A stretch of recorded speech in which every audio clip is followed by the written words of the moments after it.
16년 청년레이저축 계좌 이 소득인정액이라는 개념과 가구 분리의 모든 것. 자, 시작하도록 하겠습니다. 저희가 예전에 그 청년레이저축 계좌에 대한 오해와 관련된 내용을 한번 알려드렸었는데요. 그게 뭐냐? 청년들이 생각할 때 청년레이저축 계좌에서 말하는 소득이란 게 일반적인 소득 개념과는 좀 다르다. 그래서 그 개념을 정확히 알고 있어야 내가 가입 대상이 되는지 신청을 해도 되는지를 파악할 수 있다는 거죠.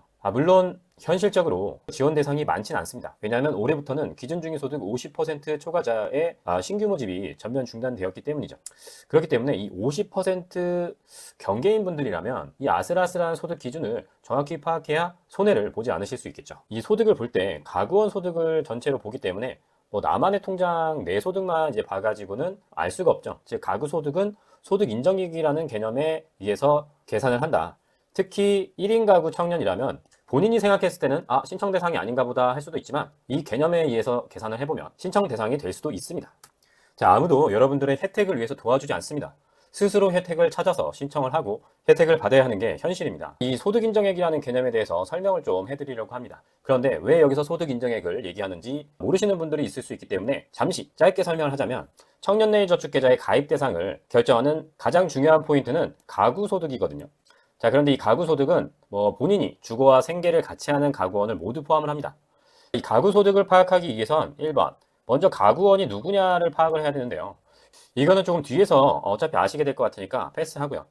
그리고 이제 소득이 뭐냐에 대해서 알아야 하거든요. 그 부분에 대한 설명인데 문제는 여기서 이제 가구소득이 있고 또 이제 청년 본인의 소득이라는 개념이 있는데 이 두 가지 소득의 개념이 다르다는 점입니다. 그래서 지금은 가구소득을 계산할 때 소득인정액이라는 개념을 쓰는데 그것부터 먼저 설명을 할 거예요. 그래서 여러분들이 월급이 100만 원이다, 150만 원이다, 200만 원이라고 해서 그게 곧바로 소득이 되는 게 아니라 이 소득인정액을 계산하게 되는데 첫 번째는 소득평가액이라는 게 있습니다. 실제 번더에서 공제액을 뺀 값이라고 하는데 정확한 설명은 소득을 어떤 기준에 의해서 평가했다는 뜻입니다. 즉 여러분들이 생각했을 때 월급 명세서에 적힌 그 금액이 아니라는 거죠. 그 두 번째는 재산의 소득 환산액입니다. 즉 여러분들 혹은 부모님의 재산이 있을 때 이것도 소득으로 환산이 된다는 것이죠. 그렇기 때문에 소득은 그렇게 높지 않은 집안이라고 하더라도 부모님과 함께 살고 있고 또 부모님께서 자산이 조금 있으시다고 하면 가입이 어려울 수밖에 없죠. 두 가지를 합친 금액이 최종 소득 인정액이라고 하는 것입니다. 그래서 우리가 이걸 알기 위해서는 사실 소득 평가를 어떻게 하는지 또 재산을 소득 환산할 때 어떻게 하는지 이걸 다 알아야 된단 말이죠. 그러면 너무 설명이 길어지기 때문에 일단 중요한 부분만 짚고 넘어가도록 하겠습니다. 솔직히 가장 중요한 건 이 근로사업소득공제에 대해서 알아야 된다고 저는 생각하기 때문에 그래서 말씀을 드리는 거예요. 청년분들께서 검색을 해서 아는 경우도 있겠지만 사실 모르는 경우가 더 많을 것 같거든요. 자, 여러분들이 아르바이트를 해서 세전 월급이 150만 원이라고 하겠습니다. 자, 그런데 또 이런 청년내 저축계좌든 청년 미래적금 곧 나오는 이것도 해당이 되는 얘기인데 아르바이트를 할 때 여러분들이 3.3% 계약을 하는 경우에는 이건 사업소득이기 때문에 또 달리 봐야 됩니다. 어쨌든 지금은 이해하기 쉽게 근로소득자 기준으로 설명을 할 거예요. 세전 150만 원의 소득, 요거는 나중에 얘기하겠지만 청년 본인의 소득은 이걸로 봅니다. 150만 원. 그런데 가구소득입니다. 만약에 1인 청년 가구라면 이 소득을 가지고 계산을 하게 되고 만약에 부모님까지 합친 3인 가구라면 부모님 소득을 다 봐야겠지만 이 가구소득과 청년 본인의 소득이 다르다는 거는 계속 기본적으로 생각을 하셔야 됩니다. 각각 쓰이는 용도가 다릅니다. 청년 본인의 소득 같은 경우에는 이 사람이 저축을 할 수 있는지 그걸 파악하는 것이고 또 나중에 이제 유지 기준 그것도 청년 본인의 소득을 씁니다. 하지만 가입할 때 무조건 가구소득을 봐야 되기 때문에 그 관문을 넘기 위해선 이게 중요하다는 거죠. 자, 아까 말씀드렸죠. 소득 평가액을 계산할 때 뭐가 있냐? 가구 특성 지출 비용 차감이라는 게 있고 근로소득 기본 30% 공제라는 게 있습니다. 여기에는 이제 사업소득도 포함이 됩니다. 어쨌든 이렇게 마이너스를 쳐서 나중에 나오는 게 소득평가액이에요. 그래서 여러분들이 150만 원의 세전 월급이 있다고 하더라도 공제를 적용하거나 혹은 지출 비용이 있다면 이 금액보다 적어지겠죠. 자, 여기서 예시로 든 게 100만 원입니다. 100만 원을 벌면 이제 70만 원을 평가한다. 이 소득을 어떻게 평가한다 라는 개념이라는 걸 계속 이해를 하시면 됩니다. 복지사업은 기본적으로 이 개념을 이해하시면 쉽습니다. 나중에 본인이 조금 어려울 때라든지 아직 나이가 어려서 소득이 많지 않은 경우라면 이렇게 활용할 수 있는 복지사업에 대해서 미리 알고 있으면 도움이 되겠죠. 자, 바로 계산해 봅니다. 가구 특성 지출 비용이 없다고 치더라도 150만 원의 월급을 가지고 있는 청년의 소득 평가를 해보겠습니다. 그럼 근로사업소득 공제가 30%가 적용이 되기 때문에 이 150만 원은 얼마가 될까요? 네, 105만 원이 되겠죠. 왜냐하면 30%가 45만 원이니까 이 사람은 105만 원의 소득을 갖고 있다고 평가가 됩니다. 그리고 재산이 없다. 그러면 이게 끝이죠. 그러면 지금 세전 월급을 가지고서는 1인 가구 기준일 때 기준중위 소득 50% 소득을 초과합니다. 150만 원. 왜냐하면 기준이 128만 원인가 되기 때문이죠. 그런데 소득평가를 하니까 가입 대상이 됩니다. 자, 그렇다면 이걸 몰랐다면 이 사람은 그냥 신청을 안 했겠죠. 그럼 기회를 날리는 겁니다. 얼마의 기회일까요? 정부 기여금만 따지면 1,000만 원을 손해보는 겁니다. 가입 대상이 많진 않아요. 그런데 이제 혜택을 볼 수 있는데 신청을 안 하시는 분들 때문에 이렇게 설명을 하는 겁니다. 자, 그리고 두 번째는 재산을 이제 소득으로 환산을 할 필요가 있어서 이런 게 있는데 이것도 정확히 설명을 하려면 알고 있어야 할 개념이 또 여러 가지입니다. 그래서 여기서는 자세히는 설명을 하지 않으려고 합니다. 왜냐면 제가 여기서 X를 쳐놓은 이유도 우리나라에는 이제 복지사업이라고 하면 가장 크게 기초생활보장사업이라는 게 있죠. 왜냐면 기초생활수급자와 관련된 보장사업이 있고 그리고 들어보셨을지 모르겠지만 차상위 계층이라는 것도 있습니다.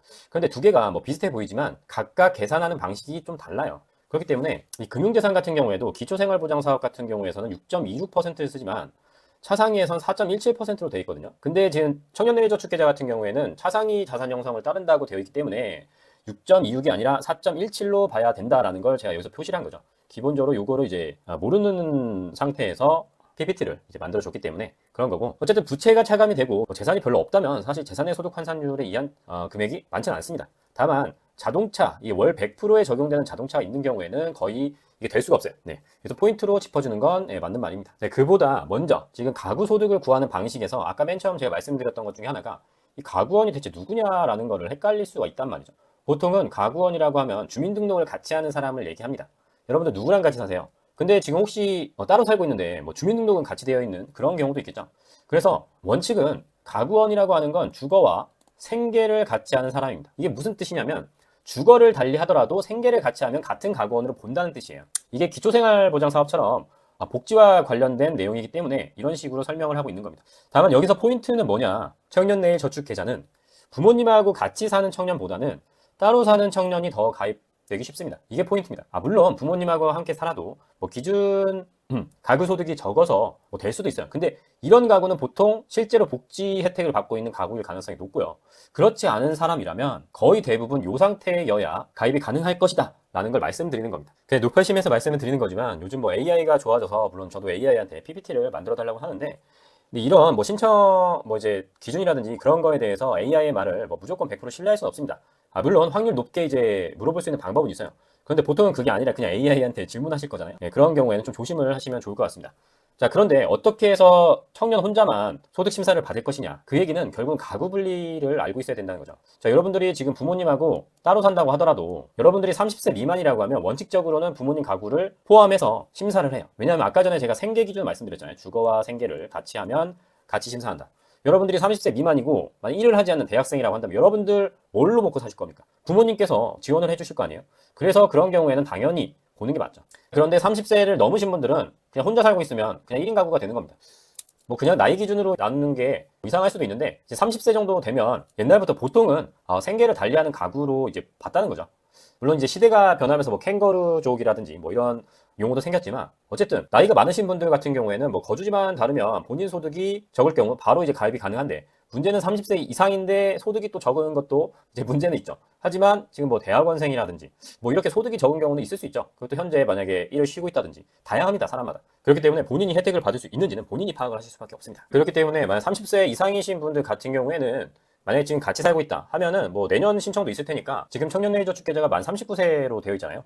뭐 그 나이에 해당이 된다면 일단은 독립을 먼저 하신 다음에 일단 요거 가입을 계획을 한번 해보시는 것도 나쁘진 않을 것 같습니다. 왜냐하면 이게 3년 저축하면 사실 1,000만 원을 받는 거예요. 물론 이제 취지는 이제 보통 저소득층 가구의 청년들을 위해서 자산 형성을 지원하는 거죠. 자, 물론 30세 미만도 독립가구로 보는 기준이 있습니다. 필수적으로 주거 분리는 필요합니다. 다만 아까 말씀드렸다시피 뭐 따로 산다고 해서 무조건 독립가구가 될 수는 없습니다. 생계 기준이 있기 때문이죠. 그래서 생계를 어떻게 달리하느냐는 이제 소득 활동이 있어야지 되거든요. 그래서 여러분들이 일을 하지 않는다면 다만 소득 활동이 있는데 혹시라도 가입 대상인데 이제 못 하시는 분들을 위해서 설명을 하는 겁니다. 그런데 여기서 헷갈리는 게 하나가 있습니다. 뭐냐면 지금 제가 여기도 X를 친 이유가 AI가 헛소리를 하고 있기 때문입니다. 청년내일저축계좌는 아까 말씀드렸다시피 기본적인 복지사업 내용을 준용합니다. 이 내용도 사실 기초생활보장사업에 있어요. 자, 원칙적으로 적용되는 내용을 말씀드리자면 기초생활보장사업 내용입니다. 따로 살고 청년이 기준중위소득 50% 이상의 소득을 갖고 있으면 별도 가구로 인정받을 수가 있어요. 자, 그럼 소득 활동을 하긴 하는데 뭐 월에 30만 원, 월에 50만 원, 즉 기준적인 소득 50%를 넘지 못하는 소득자는 기초생활보장사업에서는 별도 가구가 될 수가 없어요. 그런데 청년내일저축계좌는 특례가 있습니다. 자, 요게 중요합니다. 청년내일저축계좌는 이 소득에 상관없이 청년이 소득활동을 하면 그냥 별도 가구로 봐요. 원래는 50% 이상이라는 기준이 있지만 청년내일저축계좌에서는 이 기준을 적용하지 않는다 라고 이해를 하시면 됩니다. 간단히 말하면 청년내일저축계좌는 사실 10만 원 이상의 소득이 있는 청년은 가입을 할 수가 있기 때문에 만약 정말 소득이 10만 원밖에 없습니다. 그런데 이 사람은 별도 가구로 볼 수 있다는 거죠. 이 청년내일저축계좌의 가구 기준 특례에 의해서 말이죠. 자, 2026년 기준적인 소득 50% 금액을 보면 1인 가구는 128만 원입니다. 뭐 2인 가구 200만 원, 3인 가구는 267만 원. 아무래도 부모님이 모두 계신 3인 가구에서 이 금액을 넘지 않기가 어렵죠. 그래서 가장 확률이 높은 것은 아무래도 청년 1인 가구입니다. 이 청년 1인 가구의 소득, 인정액을 가지고 요 50% 기준을 따지고요. 그리고 청년 본인의 소득, 세전 소득을 가지고 이제 월 10만 원 이상인지 봅니다. 또 이 세전 소득은 어디에 들어가느냐? 가입 후 유지 기준에 들어가는 겁니다. 유지 기준 같은 경우에는 가구 소득으로 가입을 했으니까 당연히 가구 소득으로 보는 거 아닌가 하는데 그게 아닙니다. 유지 기준은 세전으로 봐요. 근데 1인 가구나 2인 가구나 3인 가구까지 유지 기준이 상당히 높았기 때문에 뭐 보통은 초과할 가능성이 없어서 이거는 별로 신경 쓰시지 않으셔도 됩니다. 지금까지 내용을 이해하셨다면 이제 쉬울 거예요. 자, 150만 원의 월급을 받는 청년이라면 신청을 해야 할까요? 뭐 이 내용을 모르면 128만 원을 초과했기 때문에 신청을 안 할 수 있겠죠. 그런데 이 기준은 소득 인정액이기 때문에 이 청년의 소득 인정액은 아마 105만 원 정도로 심사가 될 것입니다. 신청할 수 있죠. 그리고 세전 소득도 가능합니다. 그래서 가입을 할 수가 있고 물론 소득이 낮은 분들 위주로 가입이 되기 때문에 떨어질 수는 있지만 아예 탈락하는 건 아니라는 겁니다. 네, 지금까지 청년내일저축계좌의 소득을 좀 자세하게 살펴보았습니다. 청년분들이 청년내일저축계좌의 가입 대상인지 판단하기 위해선 반드시 소득 개념을 나눠서 이해를 해야 됩니다. 자, 지금 월급이 좀 애매해서 신청을 하지 않으셨거나 하시는 분들이 있으면 지금 바로 다시 계산을 해보시고 꼭 신청을 해보시기 바랍니다.